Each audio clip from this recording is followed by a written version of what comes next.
Sir ಸ್ವಲ್ಪ long ವಿಸ್ತರಿಸಿ ನಿಜ ಹೇಳ್ತೀನಿ, ತುಕಾರಾಮ್ ಅವ್ರ ಗೆಲುವು ಖಚಿತ ಆಗಿತ್ತು.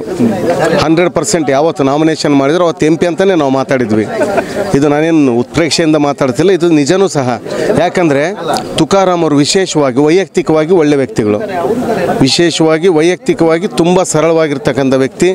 ಯಾವುದೇ ಅಹಂ ಇಲ್ಲ, ಯಾವುದೋ ಒಂದು ದುರ್ಭಾಷೆ ಮಾತಾಡೋದಾಗಲಿ ಮತ್ತು ಸಣ್ಣ ಸಾಮಾನ್ಯ ಕಾರ್ಯಕರ್ತನಿಗೂ ಯಾವ ರೀತಿ ಅಲ್ಲ, ದೊಡ್ಡ ಲೀಡರ್ಗೆ ಯಾವ ರೀತಿ ಮರ್ಯಾದೆ ಸಿಗುತ್ತೋ ಒಬ್ಬ ಸಾಮಾನ್ಯ ಕಾರ್ಯಕರ್ತ ಹೋದರೂ ಅದೇ ಮರ್ಯಾದೆ ಸಿಗುತ್ತೆ ಕಾರ್ಯಕರ್ತರ ವಿಚಾರ ಬಂದರೆ.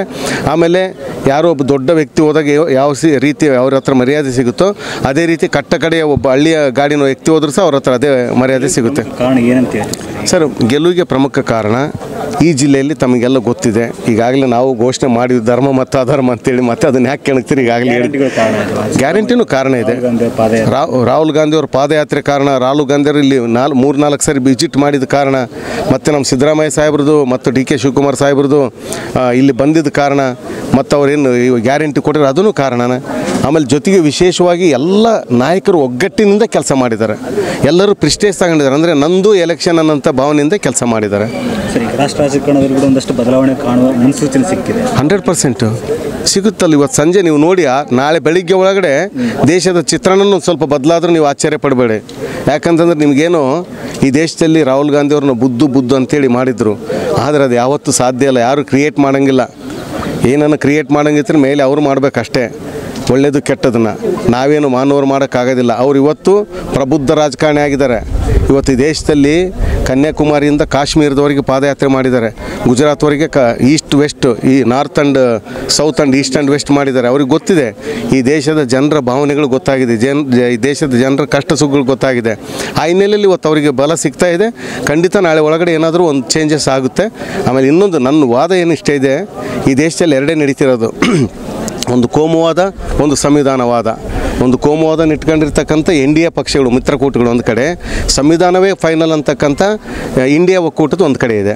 ಅವೆರಡರ ಮಧ್ಯದಲ್ಲಿ ಯುದ್ಧ ನಡಿಬೇಕಾದ್ರೆ ಸ್ಟಾರ್ಟಿಂಗ್ನಲ್ಲಿ ಯಾವಾಗಲೂ ನೀವು ಎಲ್ಲ ಫಿಲಿಮ್ಗಳಾಗಿ ನೋಡ್ತಿರ್ತೀರಿ, ಆಫ್ ದ ರೆಕಾರ್ಡ್ ಮಾತಾಡ್ತೀನಿ, ಫಿಲಿಮ್ಗಳೆಲ್ಲ ವಿಲನ್ಗಳೇ ಫಸ್ಟ್ ಮುಂದಕ್ಕೆ ಬಂದಿರ್ತಾರೆ, ಆಮೇಲೆ ಫೈನಲ್ ಹೀರೋ ಬರ್ತಾರೆ. ಹಂಗೆ ಯಾವಾಗಲೂ ಈ ಕೋಮುವಾದ ಏನಿದೆಯಲ್ಲ ಅದು ಮುಂಚೂಣಿಗೆ ಬರುತ್ತೆ, ಕೊನೆಗೆ ಅಲ್ಟಿಮೇಟ್ ಈ ದೇಶದ ಸಂವಿಧಾನವೇ ಫೈನಲ್ ಆಗುತ್ತೆ. ಈಗ ಮೊದಲೇದಾಗಿ ತುಕಾರಾಮ್ ಅಣ್ಣವರು ಗೆದ್ದಿರೋದು ನಮ್ಮ ಬಳ್ಳಾರಿ ಟೋಟಲ್ ಜಿಲ್ಲೆಗೆ ಭಾಳ ಖುಷಿ ತಂದಿದೆ ಎಲ್ಲ ಕಾರ್ಯಕರ್ತರಿಗೆ ಮತ್ತು ಸಾಮಾನ್ಯ ಜನರಿಗೆ ಕೂಡ. ಇವತ್ತು ಅವರು ಒಳ್ಳೆ MP ಕ್ಯಾಂಡಿಡೇಟ್ನ ಈಗ ಗೆಲ್ಲಿಸಿದ್ದಾರೆ ಅಂತಂತ ಅವ್ರಿಗೂ ಖುಷಿ ಇದೆ. ಆ ಕಾರಣದಿಂದ ಅಷ್ಟು ಬಹುಮತದಿಂದ ಈಗ ಕಳೆದ 20 ವರ್ಷದಿಂದ ನಮ್ಮಲ್ಲಿ ಏನು ಇರಲಿಕ್ಕಂತ ಇದ್ದ ಒಂದು ಡ್ರಾಟ್ ಇದ್ದಂಗಿತ್ತು ಬಳ್ಳಾರಿ ಕಾಂಗ್ರೆಸ್ಸಿಗೆ, ಅದನ್ನು ಜನರು ನೋಡಿ ಬೇಸರತ್ತಿ ಇವತ್ತು ನಮ್ಮ ತುಕಾರಾಮ್ ಅಣ್ಣವರಿಗೆ ಒಳ್ಳೆ ಕ್ಯಾಂಡಿಡೇಟ್ ಅಂತಂತ ನಮಗೆ ಸೇವೆ ಮಾಡ್ತಾನೆ ಅಂತಂತ ಒಂದು ನಿರೀಕ್ಷೆ ಇಟ್ಕೊಂಡು ಇವತ್ತು ಅವರು ತುಕಾರಾಮ್ ಅಣ್ಣವರಿಗೆ ಗೆಲ್ಲಿಸ್ಕೊಟ್ಟಿದ್ದಾರೆ. ಪ್ರಮುಖ ಕಾರಣಗಳು ಏನಾಗುತ್ತೆ? ಸಾಕಷ್ಟು ಕಾರಣಗಳಿದೆ. ಆ್ಯಂಟಿ ಇನ್ಕಂಬೆನ್ಸಿ, ಲಾಸ್ಟ್ ಟೈಮು ಕ್ಯಾಂಡಿಡೇಟ್ಗಳೇ ಇದಿಲ್ಲ, ದೇವೇಂದ್ರಪ್ಪ ಅವರು ಏನೂ ಕೆಲಸ ಮಾಡಿಲ್ಲ. ಸರ್ಕಾರ ಕೂಡ ನಮ್ಮ ಕರ್ನಾಟಕ ಸರ್ಕಾರ ಕೊಟ್ಟಿರತಕ್ಕಂಥ ಸ್ಕೀಮ್ಗಳು ಇದ್ದಾವೆ. ಮತ್ತು ಈ ಬಾರಿ ಪ್ರತಿಯೊಂದು ಕಾರ್ಯಕರ್ತ ಇಂದ ಹಿಡಿದು ಜಿಲ್ಲಾ ಮಟ್ಟದ ಪದಾಧಿಕಾರಿಗಳಿಂದ ಹಿಡಿದು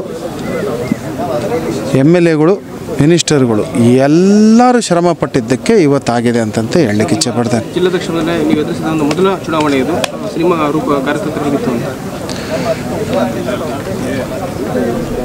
ಜಿಲ್ಲಾ ಅಧ್ಯಕ್ಷರಾಗಿ ಮಾಡ್ತಕ್ಕಂಥ ಎಲೆಕ್ಷನ್ನು ನಿಮಗೆ ಅನ್ನಿಸ್ತಾ ಇದೆ, ಆದರೆ ನಾನು ಈ ಟೈಪ್ ಎಲೆಕ್ಷನ್ಗಳು ಕಳೆದ 25 ವರ್ಷದಿಂದ ಮಾಡ್ಕೊತಾನೆ ಬಂದಿದ್ದೀವಿ. ಒಂದು ಜವಾಬ್ದಾರಿ ಸ್ಥಾನದಲ್ಲಿ ಕೂತ್ಕೊಂಡು ಮಾಡ್ತಕ್ಕಂಥ ಒಂದು ವ್ಯವಸ್ಥೆ ಸ್ವಲ್ಪ ಸುಲಭ ಅನಿಸುತ್ತೆ.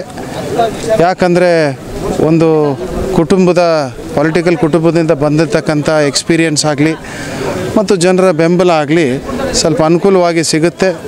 ಅದೇ ರೀತಿಯಾಗಿ ಸರ್ಕಾರದಿರ್ತಕ್ಕಂಥ ನಮ್ಮ ಸಚಿವರಿದ್ದರು, ಶಾಸಕರು ಇರೋದರಿಂದ ನಮಗೆ ಇನ್ನೂ ಬೆಂಬಲ ಸಿಕ್ಕಿದೆ. ಆ ಕಾರಣದಿಂದ ಒಂದು ಸ್ಮೂತಾಗಿ ಡಿಸಿಷನ್ ಮಾಡಿ ಕೆಲಸ ಮಾಡಲಿಕ್ಕೆ ಒಂದು ಅನುಕೂಲ ಆಗಿದೆ ಅಂತ ಹೇಳಲಿಕ್ಕೆ ಇಚ್ಛೆ ಪಡ್ತೀನಿ.